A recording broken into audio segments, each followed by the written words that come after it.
Ibu, Bapak, saudara-saudariku, rekan-rekan muda dan anak-anakku yang terkasih, Shalom. Salam damai sejahtera bagi para saudara. Selamat berjumpa kembali dalam Renungan Harian Katolik. Hari ini, hari Selasa, tanggal 11 Agustus tahun 2026, merupakan peringatan wajib Santa Clara, seorang perawan. Tema renungan kita adalah yang terbesar dalam kerajaan surga. Hari ini gereja merayakan peringatan Santa Clara dari Assisi, seorang perawan yang terkenal bukan karena dia anak gaul pada zamannya, melainkan karena kehebatannya memilih hidup miskin, tersembunyi, namun berdampak raksasa. Mari kita juga merenungkan sabda Tuhan hari ini yang diambil dari bacaan pertama kitab Nabi Yeskiel dan juga penginjil Matius. Yang pertama, para saudara, makanan spiritual versus makanan hati di jalanan.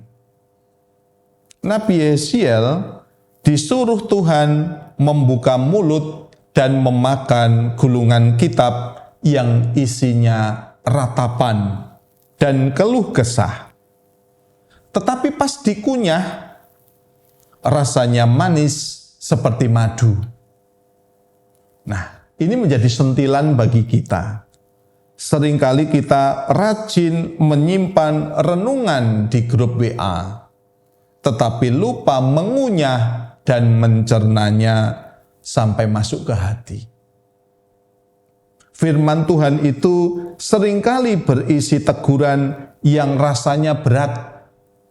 Namun kalau kita berani mencernanya dengan hati yang terbuka, firman itu memberi penghiburan yang manis. Mengakui firman itu bukan cuma dibaca cepat-cepat, lalu ditutup lagi. Firman itu perlu dicerna sampai masuk ke sumsum hidup kita. Santa Clara melakukan ini.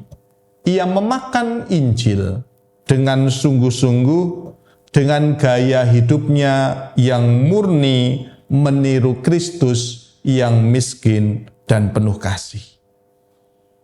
Lalu yang kedua, siapa yang terbesar? Para murid bertanya, siapa yang terbesar dalam kerajaan surga? Ini persis kebiasaan kita setiap hari. Kepo soal level jabatan, jumlah followers, atau siapa yang paling senior di kepengurusan paroki.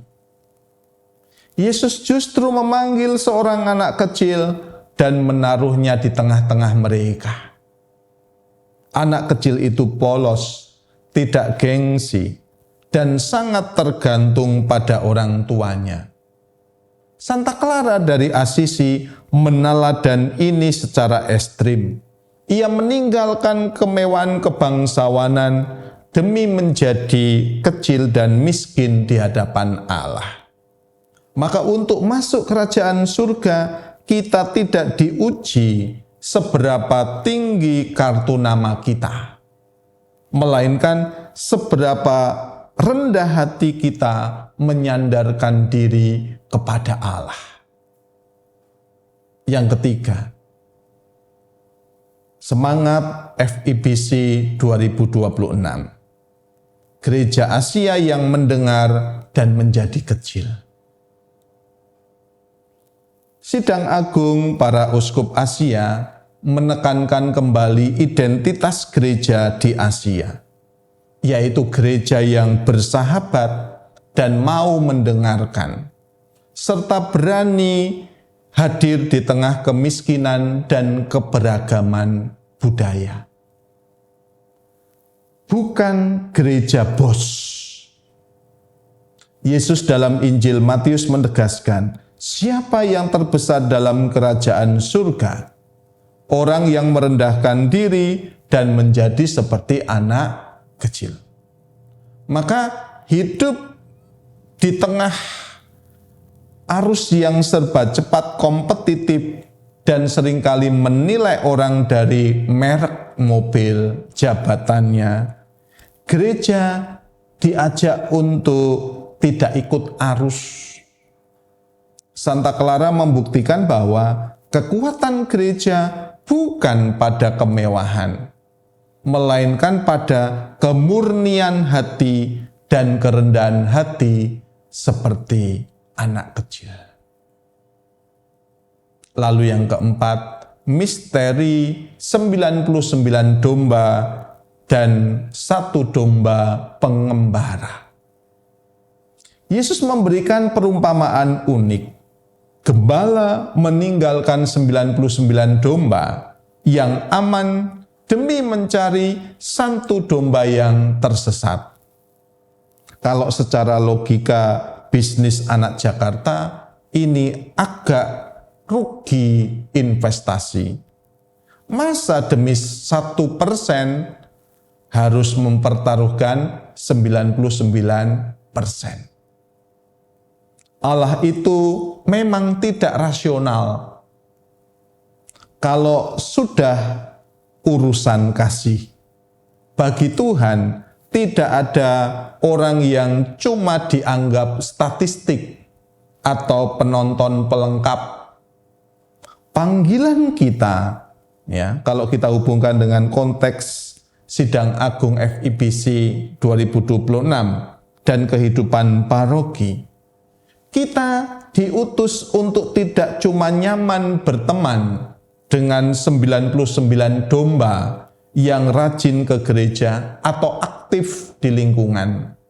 Kita diajak mencari yang sendirian, yang terpinggirkan, yang terluka, atau yang mungkin sedang agak malas pergi ke gereja. Santa Clara tidak pernah meninggalkan biara tertutupnya, tetapi doanya memancar menembus dunia. Kita mungkin hidup di tengah bisingnya kota, namun hati kita bisa tetap menjadi ruang hening, tempat firman Tuhan dicerna dan dibagikan. Nah, para saudaraku yang terkasih, selamat merayakan peringatan Santa Clara. Mari kita belajar menjadi anak kecil yang dicintai Bapa kita. Berani untuk menyentuh, menyantap firman Tuhan setiap hari. Dan siap menyapa mereka yang tersesat dengan penuh kasih.